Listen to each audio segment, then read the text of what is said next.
meu e para o teu coração. Mas marca esse dia, não deixe de estar, dia 26 de agosto. Abra a tua Bíblia no livro de... Sabe, amados, eu marquei tantos capítulos aqui que a gente pode abrir a nossa Bíblia no livro de Provérbios, no capítulo 18 e no verso 12. Deixa aberto aí. E nós vamos estar falando sobre o coração do homem. Depois a gente retoma aqui. Sabe, amados, nós temos vivido um momento especial na igreja do Senhor Jesus e vivido um momento especial na nossa igreja, na nossa congregação. O Senhor nos deu uma direção no domingo passado. O Tiago pregou sobre o avivamento do coração, o avivamento na família, o avivamento na igreja e o avivamento na cidade. E nós vamos começar essa caminhada. E hoje nós vamos falar sobre o avivamento do coração. E o Senhor Jesus, ele deu essa direção. E nós louvamos a Ele porque é Ele que está direcionando tudo isso. E isso partiu de uma oração, de uma palavra e de um seminário que a gente foi. Foram eu e minhas amigas, pastora Fátima e pastora Neide. Eu e minhas amigas fomos no domingo de manhã, né? E foi muito bom lá. E um pastor Domingos, inclusive, ele falou sobre a busca da revelação. Sair um pouquinho da letra e buscando um pouquinho mais da revelação do Espírito Santo. E aquilo me chamou a atenção. E nós começamos a orar e começamos a buscar no Senhor qual que era a vontade dele. E Deus deu uma palavra, né, uma passagem que a grande maioria dos irmãos conhece, mas aqueles que não conhecem, ela está lá no livro de Lucas, capítulo 24, que é sobre o caminho de Emaús, os discípulos, né, indo ao caminho de Emaús. E fala sobre aqueles homens conversando sobre a morte de Jesus, sobre o caos que estava em Jerusalém. E eles estavam indo para Emaús, que era um povoado, uma localização lá que tinham várias comunidades religiosas. E era uma comunidade também de refúgio religioso. Eles estavam indo em direção àquilo lá até que Jesus aparece. Eu vou resumir bastante, você lê em casa. E eles estavam indo para aquela cidade, né? Aquela localidade. Jesus aparece para eles e começa a conversar com eles. E eles, no momento que Jesus está no caminho, eles não percebem que era Jesus. Até que eles convidam Jesus para vir para sua casa. Está muito noite, homem. Está muito noite, vem para cá. Pode ficar com a gente, depois tu segue o teu caminho. E a palavra diz ali no verso 30 que quando eles estavam reclinados na mesa, tomando seu café antes de dormir, não sei se era esse horário, mas estava anoitecendo provavelmente. Aconteceu que quando estavam reclinados ao redor da mesa, tomando ele o pão, deu graças, partiu e o deu a eles. E nesse mesmo instante, se abriram os olhos e eles reconheceram Jesus. Questionaram entre si, porventura, não nos queimava o coração quando ele, durante a jornada, eles conversando, durante a jornada nos falava, quando ele estava explicando as escrituras, e naquela mesma hora que eles entenderam que era Jesus, que eles reconheceram Jesus, eles retornaram a Jerusalém. O Senhor deu uma palavra para a igreja agora, que nós precisamos ter o nosso coração queimando. Quando nós estivermos na presença de Jesus, nós precisamos ter o nosso coração queimando. Amém? Então, por isso o avivamento no coração. Por isso o tratamento, num primeiro passo, no coração. E depois, quando diz que eles reconheceram Jesus, quando estavam na mesa, Deus deu o pão, deu graças, partiu. E eles, naquele mesmo momento, do partir do pão dentro da casa, eles reconheceram Jesus.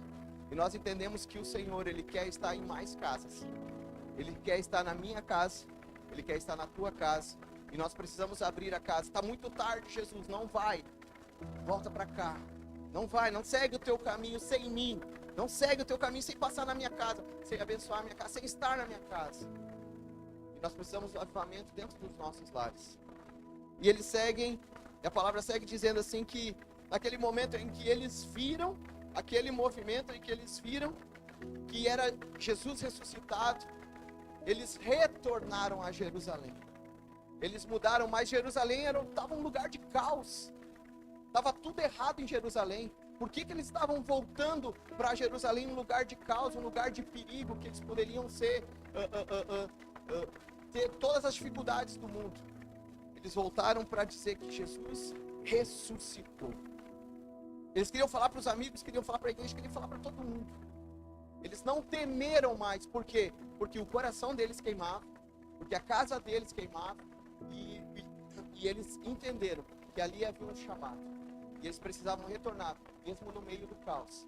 O avivamento chega nas nossas vidas. Se nós olharmos hoje, amados, não tem nada de bom ao nosso redor. Verdade ou não? É um caos. É um caos o mundo. E às vezes é um caos a nossa casa. Às vezes é um caos a nossa família. Não, a sua família, a minha família não. Só de Manaus para lá é o caos. Né? Mas nós precisamos ter o Senhor Jesus. Nós precisamos ter o Senhor Jesus queimando o nosso coração dentro da nossa casa e nos direcionando para a vontade dele. Eu queria que você estendesse as mãos aqui para frente, abençoasse esse pastor aí que errou Eliseu por Elias, né? Que eu não erre mais dos personagens da palavra. Pai, eu me entrego, Senhor, nessa noite.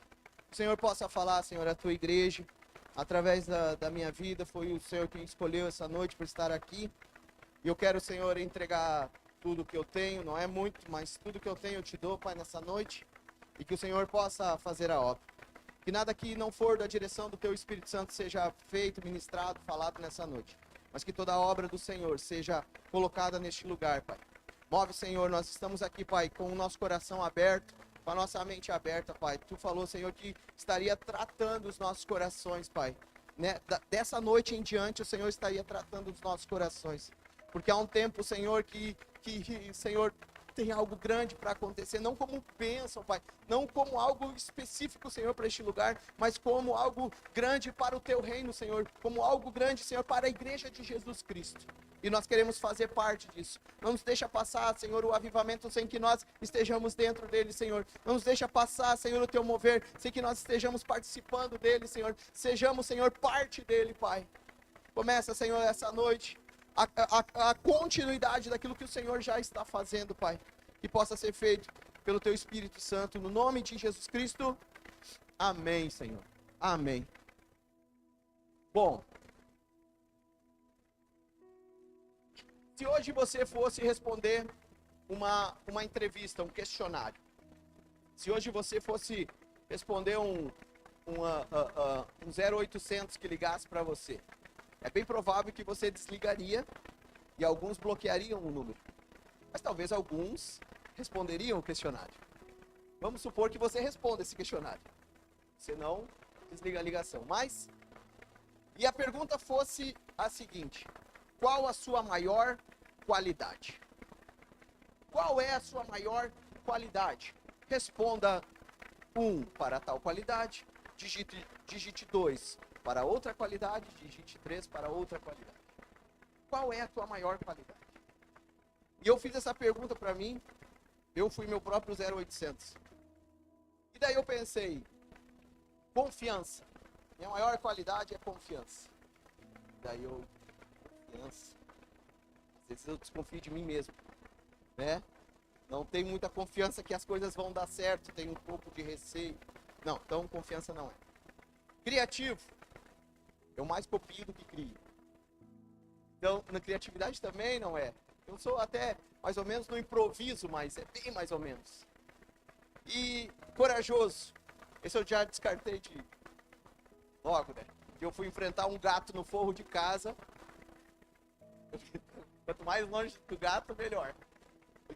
Então, corajoso não fazia parte. Focado. Eu tenho um déficit de atenção incrível. Não é o meu forte o foco. Mas aí eu pensei, humildade. Opa, humildade.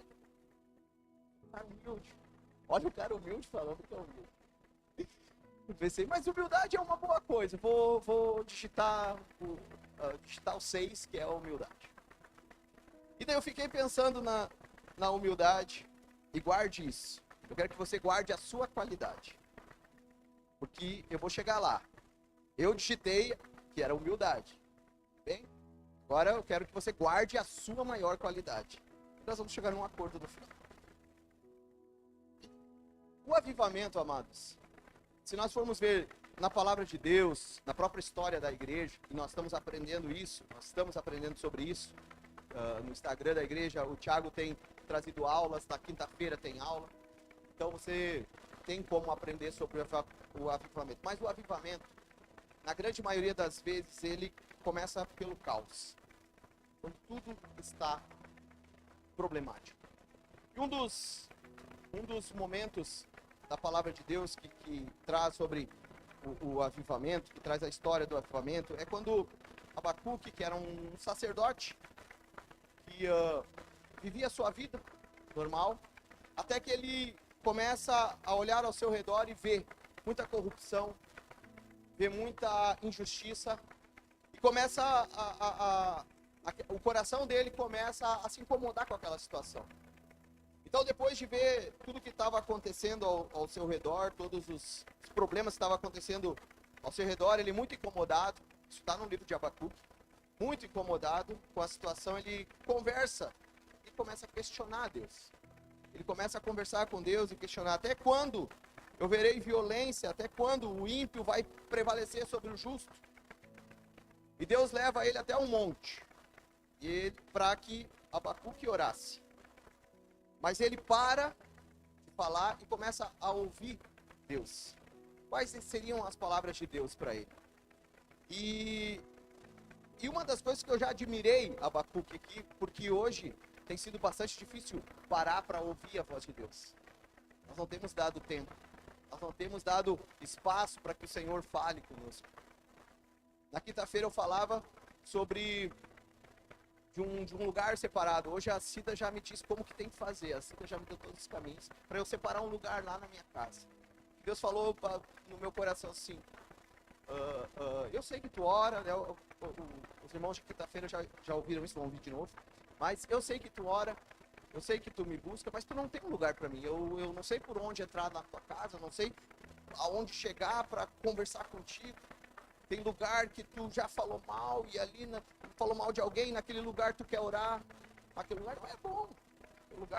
Outro lugar que não é interessante. E os teus cachorros, os teus 2 Yorkzinhos, né, que incomodam, eles têm um lugarzinho separado, mas eu não tenho um lugar na tua casa.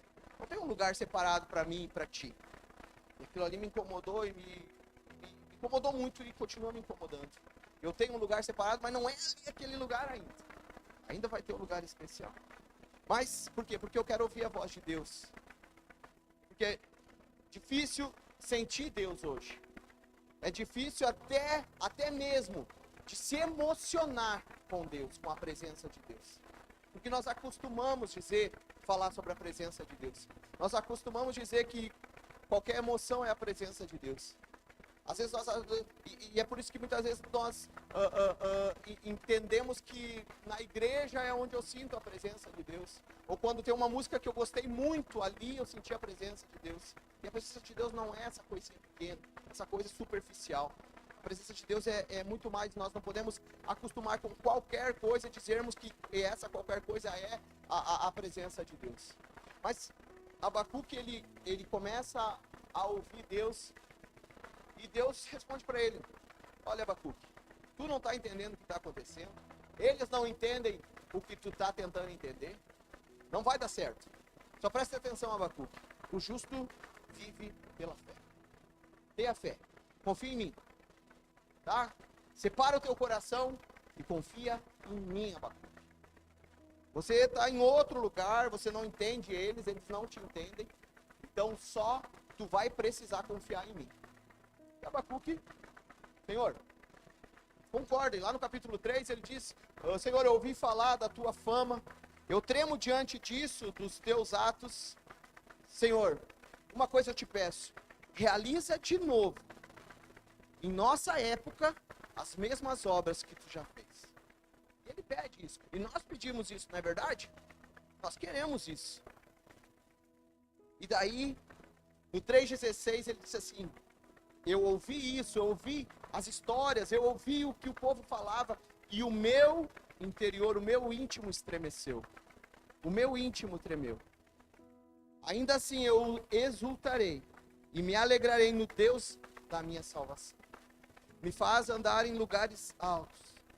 Por que ele diz, ele confiou que é aquela parte da ainda que a figueira não floresça, né? E ali no Abacuque 3, tu lê também. Mas lá no final, no 3,19, quando encerra, ele diz assim: ó, me faz andar em lugares altos, Senhor. Por quê? Porque o coração dele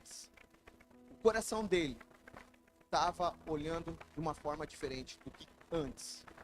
Antes ele via com os olhos, agora ele está enxergando com o coração que está no Senhor. Converteu-se o coração de Abacuque, não pelas circunstâncias, não pelas dificuldades, mas converteu a enxergar com as vistas do coração dele que estavam no Senhor. Então ele não via mais o coração dele, não via mais por ele, pelo aquilo que ele confiava ou ele temia, mas ele estava vendo pela a grandiosidade do que o Senhor já tinha feito. Deus já fez grandes coisas na sua vida? Alguns podem me responder que não, mas Deus já fez com outros. E foi o que Abacuque falou: Senhor, tu já fez tantas coisas, mas na minha época de novo, tu pode dizer para o Senhor: Senhor, tu fez tantas coisas com o irmão, com o outro, faz comigo também. E daí ele vai te dizer assim: ó, o justo vive pela fé, confia em mim e eu vou fazer. E é isso. E foi essa a resposta de Deus para Abacuque.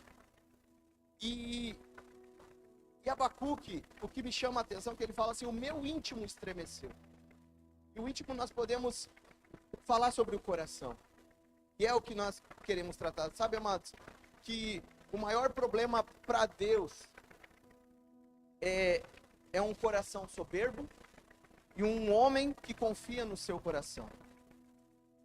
Provérbios 18:12.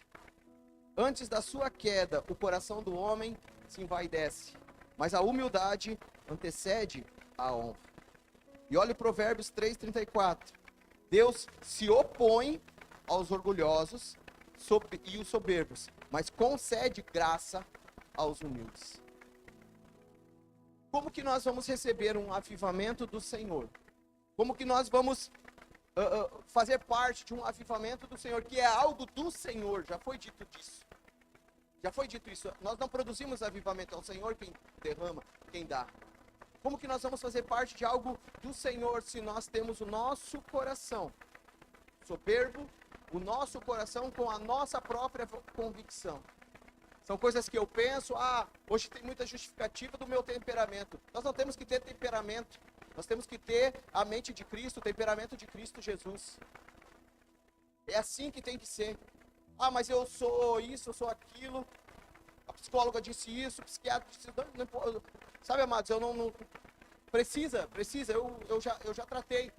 Mas uma coisa que eu entendi é que se eu quero ter um temperamento perfeito, eu tenho que ter o temperamento de Jesus Cristo. E preciso buscar isso no Senhor. Preciso buscar o milagre do Senhor na minha vida. E eu preciso derramar o meu coração. Se eu quero o avivamento do Senhor na minha vida, eu preciso derramar o meu coração. Eu preciso ter o meu coração humilde e não o meu coração soberbo. O meu coração com a vontade do Senhor e não o meu coração trazendo interrogação para as coisas do Senhor na minha vida. Mas não é bem assim. Eu acho que, entende?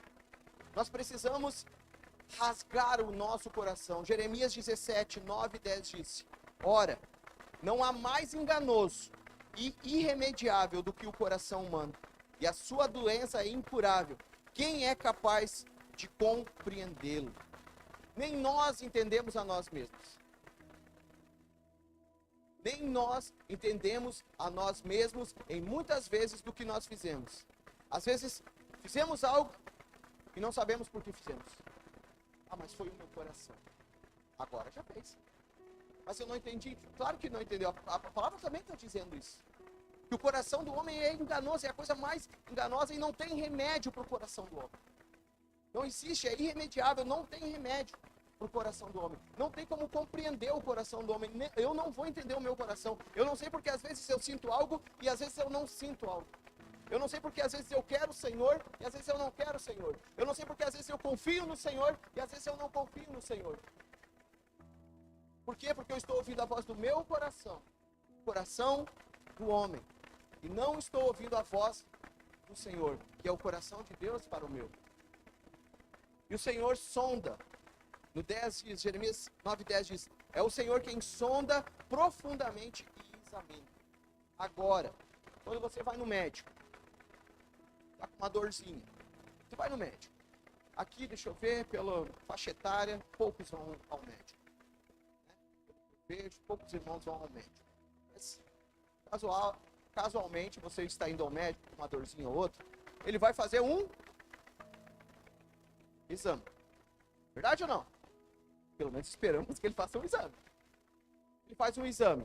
Depois que ele faz o exame, ele faz o quê? Ele te receita um tratamento. É assim ou não é? Sim ou não? Sim. O Senhor sonda profundamente e examina. E quem vai dar o tratamento do teu coração? Agora, nós vamos aceitar esse tratamento ou não? Você que aceita ou não o tratamento. Mas você tem que confiar. Você tem que confiar que o seu coração é do Senhor. Você tem que entregar o seu coração ao Senhor, ao tratamento do Senhor. Se tem tratamento de 20 dias, faça os 20 dias. Se é tratamento de 6 meses, faça os 6 meses. Mas eu acho que esse tratamento vai até você ir para o Senhor ou ele vir para cá. O tratamento não para, porque o coração do homem é enganoso. Nós precisamos do coração de Deus em nós. Por quê? Porque o homem de coração soberbo perde a sensibilidade com Deus e o Espírito Santo. Para de ouvir Deus. Para de sentir Deus. Para de sentir a presença de Jesus. O coração do homem, ele começa a se distanciar. Ele começa a se distanciar das coisas de Deus. Verdade ou não? É verdade. O coração do homem, ele questiona a palavra de Deus. O coração do homem, ele questiona até mesmo o caráter de Deus, se Deus realmente é bom, se Deus realmente é justo, se Deus realmente é fiel, se Deus realmente ama. Por quê? Porque algumas circunstâncias erradas aconteceram. E por causa dessas circunstâncias, e eu deixei o meu coração humano me levar por essas circunstâncias, eu começo a questionar a Deus. Questionar o caráter de Deus. Isso é o que o coração humano faz. Por isso que o coração humano é soberbo. Por isso que o coração humano é enganoso.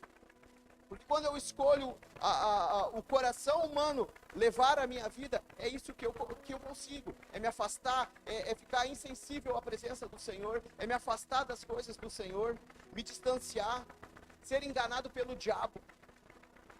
Quando o nosso coração manda em nós somos enganados pelo diabo.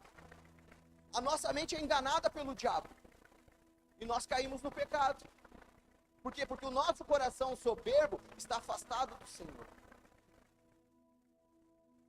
Mateus 6 fala alguns fundamentos da fé. Eu vou ter que correr um pouquinho, amados, dos versos, mas depois os meninos vão me ajudar lá na mídia, a gente bota todos, no Instagram a gente bota todos os versículos. Mas quando eu estou com o coração humano mandando na minha vida, eu esfrio o amor, eu esfrio o fervor, eu esfrio a renúncia, eu esfrio os fundamentos da fé. Lá em Mateus 6, Jesus ele fala, quando orar, quando der, quando jejuar. São 3 fundamentos. E nós nos afastamos disso. Por quê? Porque o nosso coração não quer jejuar. É uma dificuldade. Eu falo nas quintas-feiras e eu peço. É uma dificuldade para mim jejuar. Deus me livre, tudo que é dor acontece. Tenho que vencer. Deus me livre aquele dia. Pois naquele dia, 3, 4 convido para comer. Naquele dia, faz um jejum de Daniel, pois eu acho que todo mundo compra todas as carnes da cidade. E todo mundo convida. E eu tenho dificuldade no meu jejum, eu tenho que enfrentar para conseguir cumprir o meu jejum. Mas isso é um fundamento da fé. Que a palavra de Jesus ensina, quando você der, quando você orar e quando você jejuar. Sabe, amados, sobre nós precisa ter a graça de Deus. Senão nós não vamos cumprir nem sequer esses pequenos fundamentos. Por quê? Porque o nosso coração não vai querer cumprir. Que graça e orgulho, elas não andam juntos. E a graça, eu vi uma definição muito linda, muito maravilhosa. Graça é o poder de experimentar uma vida ressurreta com Cristo, acima do poder do pecado. Então a graça não é uma desculpa para você pecar. A graça é o poder de experimentar uma vida, uma nova vida, uma vida ressurreta, uma ressurreição da sua vida de pecado. Com Cristo acima do poder do pecado. Ou seja, viver o poder da ressurreição é viver uma nova vida em nós. Sabe, amados? Isso é o avivamento. O avivamento, uma das definições de avivamento, quando alguém começa a falar sobre avivamento, é que existe alguma coisa morta e precisa reviver. Quando se fala em avivamento, não é só o aumento da oração, o aumento do tempo da oração, o aumento dos milagres. Não, algo morto precisa reviver.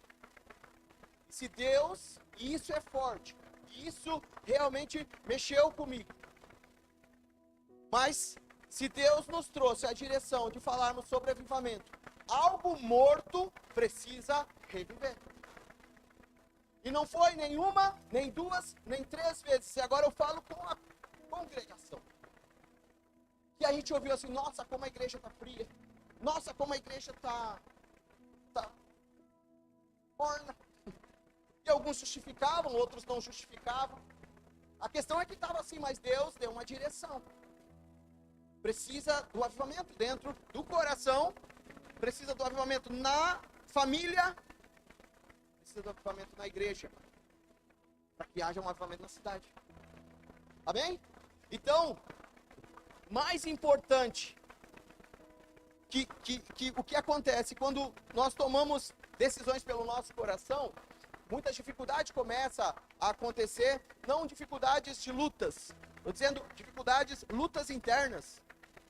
Por que eu faço isso? Por que eu faço aquilo? É o demônio, é o demônio. E a culpa é sempre do demônio. O demônio. Tem uns que até falam isso em casa, pelo amor de Deus. Mas, o que acontece? Mais do importante. Não, começa, eu lembrei de uma história, mas deixa. Mas, o jargão aqui está amarrado em nome de Jesus. Amém? Mas o nosso coração escolheu estar ali. E a gente acha que é o demônio. Mais importante do que vencermos os demônios é sermos vencidos por Deus. Mais importante do que vencermos os demônios é sermos vencidos por Deus. Porque quando nós saímos derrotados pelo Espírito Santo, o avivamento chega no nosso coração. Porque a escolha não é mais nossa, mas é o Senhor quem escolhe por nós. Nós fomos vencidos da nossa própria vontade. Não sou mais eu, mas Cristo vive em mim. Amém? Nós precisamos ser derrotados pelo Espírito Santo todos os dias. Todos os dias tu tem que ter uma derrota. Pelo Espírito Santo. Você vai vencer Satanás. Você vai vencer as suas dificuldades. Você vai vencer o mundo. Você vai se tornar um vencedor, desde que você seja um derrotado pelo Espírito Santo. Tiago 4:6. Quero abrir aqui. Diz assim: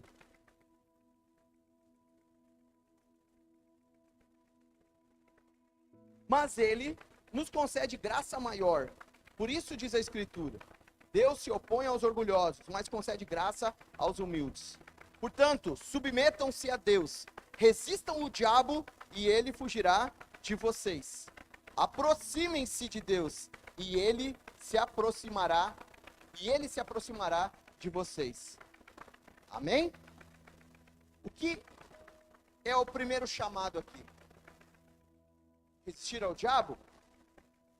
primeiro chamado que é trazido nessa passagem é: submetam-se a Deus. Submetam-se à vontade de Deus. Humilhem-se diante de Deus. Lembra da tua melhor qualidade? Não esquece da tua qualidade, guarda aí. Humilhem-se diante do Senhor. Eu ia fazer toda uma encenação, mas não vai dar tempo. Mas uma das passagens que eu acabava não entendendo muito, e eu ouvi o pastor Cote pregar sobre isso, sobre a mulher Ciro-Fenícia.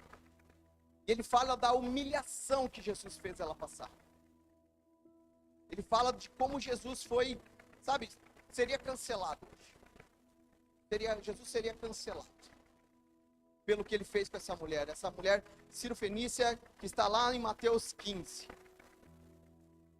Essa mulher, ela chega gritando: Jesus, filho de Davi, tem misericórdia, eu estou com uma filha extremamente endemoniada.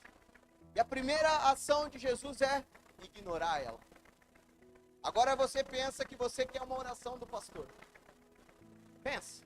No final do culto você vai passar pelo pastor Dalsoto, ou pelo pastor Cristóvão. Eu vou sair fora dessa confusão, tá? Passa por eles e assim: eu preciso que tu vai lá orar. Essa semana, né, chamaram o pastor Elias, né, pediram para o pastor Elias. Até vou usar esse exemplo. Foi pedindo para o pastor Elias para orar na casa de uma pessoa que não é aqui da igreja. E o pastor Elias, um lorde, né, atendeu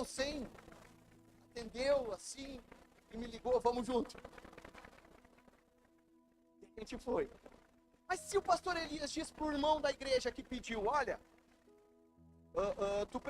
eu preciso que tu vá orar na casa de uma pessoa. Ele é da igreja? Jesus nem perguntou. Jesus só ignorou no primeiro momento. E ela continuou gritando. Daí os discípulos disseram: Jesus, ela tá um tendel, uma gritaria. Pelo menos manda ela para casa, despede ela. Jesus, ele, segundo ato de Jesus: não é bom. Né? Não foi dito que eu vim para os perdidos de Israel. Não foi para ela. Ela era uma Ciro-Fenícia. Ela tinha descendência grega, alguma coisa assim. Mas ela não era do povo de Deus. E imagina daí o pastor Elias: ele é da igreja? Não é. Então, não vai ganhar minha oração. Estou aqui para orar pelo povo da igreja. Estou aqui. O que esse irmão podia pensar? O irmão está tremendo, né? O que está pensando que é esse pastor? Agora imagina Jesus fazendo isso. O que aconteceu? Por que Jesus está fazendo isso? E daí a mulher continua e a mulher vem assim. Daí Jesus volta e dá uma atenção para ela. E daí Jesus diz para ela assim: o quê? Não é bom tomar o pão da mesa dos filhos para dar para os cachorros. Jesus aqui provoca um dos maiores instintos humanos. Eu acho que é o raiva. Imagina o pastor Elias dizer... eu vou dizer aqui. O Aurélio pediu oração, e daí o pastor Elias chegar e dizer assim: não, tu acha que eu vou dar o meu melhor para um cara que não quer nada com Jesus, nem conhece, não quer nada com Jesus? Eu vou dar o melhor para os que estão aqui. Foi o que Jesus fez. Não vale. Não vale a pena. Por que eu não vou dar eu vou dar o que está na mesa? Eu vou dar o que está na mesa para os filhos, não para aqueles que não são. E aquela mulher, ela chega e ela diz assim: mas mesmo os cachorrinhos comem das migalhas do seu dono. E essa mulher, quando ela fala isso, amados, ela chega no limite da humilhação. Ela chega no limite da humilhação, e ela... É como o pastor Cote, ele usa uma frase assim: mesmo que forem as migalhas, ela aceita, porque mesmo assim, ela teria um dono. Eu aceito a correção. Ela era de um povo que zombava das coisas de Deus. Ela era de um povo que zombava das coisas de Deus. E Deus foi tratando dela. Ela era descendência grega, E o povo grego, ele era muito inteligente. E Deus começou a tratar na mente dela, olha, não é a razão, é o poder, é o meu poder que faz as coisas. Ele começou a tratar de várias formas, a gente não vai ter tempo para falar sobre isso, mas ele humilhou aquela mulher. Ela queria só a bênção da filha dela. Não seria muito melhor, Jesus dizia assim, ó, pode voltar para casa que a tua filha está liberta. Não seria melhor assim? Seria ou não seria? Sim ou não? Vocês estão comigo? Sim, seria, mas não foi. Quando você pede algo para Deus e você não recebe como você queria, não seria melhor Jesus só te dar? Sim ou não? Sim. Só que Jesus, ele vem de dentro para fora. Jesus, ele trata o coração soberbo, o coração enganoso, para depois dar as demais coisas. Porque Deus, Salmo 51:17 diz, os sacrifícios que agradam a Deus são um espírito quebrantado, um coração quebrantado e contrito. E o salmista diz, ó Deus, não desprezará esse coração. Sabe, amados, às vezes nós não recebemos o que nós queremos na hora que nós queremos, porque Deus quer tratar o nosso coração, porque para Ele não importa os sacrifícios religiosos. O que Ele quer é um coração. Lá em Joel, nós falamos muito sobre Joel, sobre o avivamento, mas lá no capítulo 2 de Joel, ele diz assim, ó, rasga o coração de vocês. Eu preciso desse coração rasgado, eu preciso desse coração quebrantado, eu preciso desse coração humilhado na minha presença. Desse jeito eu vou dar para vocês aquilo que eu tenho. Mas enquanto vocês tiverem o coração soberbo, enquanto vocês quererem dizer para mim o que eu tenho que dar, enquanto vocês disserem para mim a hora que eu tenho que fazer, eu não vou dar. Porque Deus, Ele... perdi o Tiago 6. Bota o Tiago 4:6 para mim aqui, por gentileza. Ele não gosta, sabe? Ele se opõe ao coração soberbo. Ah, mas eu sou humilde. Lembra do meu? Lembra da minha qualidade? E sabe como é que eu descobri que eu era humilde? Porque muitos falaram para mim. E daí eu fui atrás. Qual que é a tua maior qualidade? Eu vou precisar encerrar, amados. Qual que é a nossa maior qualidade? E eu pensava, justamente o Senhor tratou meu coração. Começou numa oração, através de uma oração muito sincera entre que eu fiz, eu e Deus, um dia sozinho em casa. E a partir daquela oração eu comecei a dizer para Deus, Senhor, Pai, eu não estou contente com o que está acontecendo. Eu não estou contente como que a vida, como que a minha vida contigo ela está. E ali o Senhor disse, quer mesmo?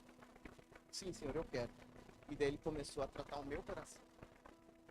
E Ele começou a dizer para mim, tu acha que tu é humilde, né? Tu é um soberbo. Tu é um soberbo. As pessoas dizem que tu é humilde, mas o que tu mostra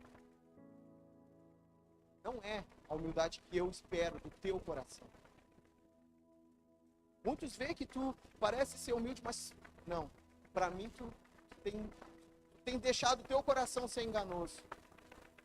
E eu fiquei tentando descobrir como que isso, Deus. E daí Ele me trouxe algumas lembranças. E eu quero que você pense na sua maior qualidade. No ano de 2013, nós perdemos o nosso nenê.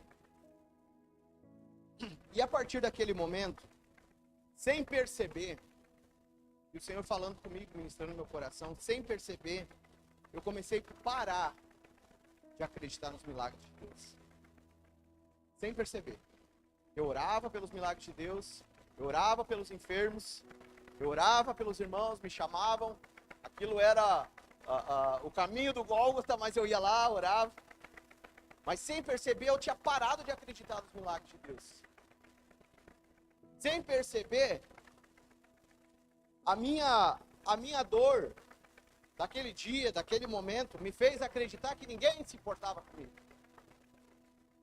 O meu coração enganoso. Por quê? Porque nem todo dia tinha gente lá em casa. Porque nem todo dia me ligava. E o meu coração enganoso fez dizer assim, sabe de uma coisa? eu quero saber dos irmãos. Ninguém me dá nada. Quer saber de uma coisa? Eu vou fazer o meu serviço e já era. Coração enganoso, mentiroso, soberbo. O Senhor continuou ministrando no meu coração. E ninguém se importava por mim. Teve uma situação. Sabe por que eu tomo tanta água, né? Porque o Senhor está tratando no meu coração. E ainda está em tratamento. Graças a Deus. Até a volta do Senhor. E uma vez eu procurei aliados. Porque eu tinha convicções dentro da igreja. Procurei aliados, pessoas que pudessem concordar comigo. Porque eu achava que eu estava certo. E outra vez, várias vezes, eu preguei a palavra de outras pessoas. E trazia a entender que eram minhas palavras. Coração enganoso, coração soberbo. Precisava de um tratamento. Precisa de um tratamento. Para que o avivamento chegue, amados, na minha vida, eu vou precisar que o meu coração seja tratado. Eu preciso que o meu coração seja tratado. Eu pensei que a minha maior qualidade era ser humilde. Que bobagem. Sabe, se eu tivesse o coração do Senhor realmente, mas eu estava levando a minha vida com o meu coração. Uma vez, eu briguei com o Paraná. E a gente ficou meses e meses e meses. E daí, sabe, que eu nem pedi pra ele, depois ele me xinga, mas não dá nada. Nem pedi pra ele falar isso. Mas, várias vezes a gente reuniu. Uma vez no aniversário, outra vez. E a gente, não, o tempo vai ajudar, o tempo vai. E o tempo nada, o coração soberbo. Sabe aquele descargo de consciência? Eu vou na frente lá pra eu mostrar que eu sou humilde. Soberbo, coração enganoso, mentiroso. Nunca seria tratado desse jeito. Uma simples oração, mas uma oração que eu quebrei o meu coração. Eu preciso tomar água. Sabe, amados, por que eu estou dizendo isso? Não é que eu queira contar. Na verdade, eu quero contar o que Deus tem feito na minha vida. Porque o amor de Deus tem sido a cura do meu coração. Cada vez que eu chego na presença de Deus, eu me sinto mais amado. Nossa, como eu me sinto amado. Toma água.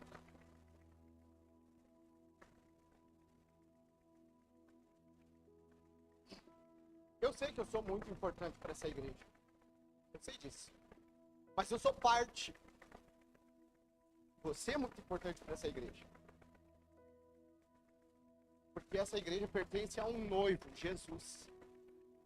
Não pertence a um. Essa igreja, ela não anda por causa de uma pessoa, por causa do pastor Dalsoto, por causa da pastora Fátima.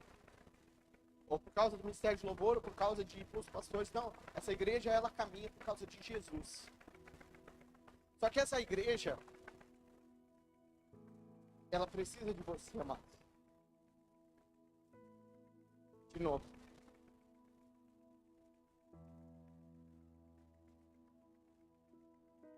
Eu posso até estar frio hoje, mas eu não posso me acostumar com a frieza. Você pode até estar frio hoje, não sinta a presença de Deus, mas não se acostume com a frieza. Busque o fogo do Senhor. Busque o fogo do Senhor. Lembra do dia que tu aceitou Jesus? É esse fogo que Ele quer de novo no teu coração. Sabe, amados, o nosso coração enganoso. Sabe quanto tempo levou para que Deus começasse a cura no meu coração no dia que eu disse assim, Senhor, examina o meu coração, o que tem de errado? 10 anos. Foi em 2013. 10 anos que eu levei para ir ao Senhor, Pai, examina profundamente o meu coração. E Ele começou. Ele vai começar em ti. E Ele começa em nós. Depois Ele vai para nossa família. Depois Ele vai vir para cá, para a igreja. Depois Ele vai ser espalhado na cidade. O fogo do Senhor, amados.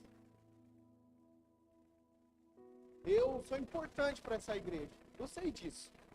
E antes eu tinha uma falsa modéstia, coração enganoso de novo. Não, essa igreja... Irmão, não fala mais isso, pelo amor de Deus. Mas chegava assim, vocês me atrapalharam nisso. Eu vou dizer uma coisa, vocês me atrapalharam. Essa igreja anda só por causa de ti. Não fala mais isso. Porque isso entrou no meu coração. E o meu coração é enganoso. Mas o coração do Senhor é perfeito. E eu quero o coração do Senhor da minha vida. E para encerrar, meu Deus do céu. Abra a tua Bíblia em Romanos 5:5.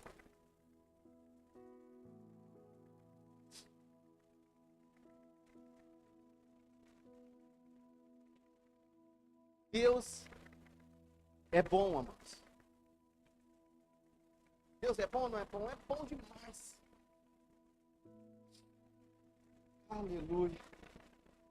Romanos 5:5, eu quero que tu leia comigo. E a esperança não nos decepciona, porque Deus derramou o seu amor em nossos corações, por meio do Espírito Santo que Ele nos concedeu. O Espírito Santo está neste lugar, amados. O amor de Deus está neste lugar. Agora depende de cada um de nós se quer ser examinado profundamente, para que Ele derrame o seu amor. Se puder colocar de pé, Pastor Elvio, puder dar uma diminuída nas luzes.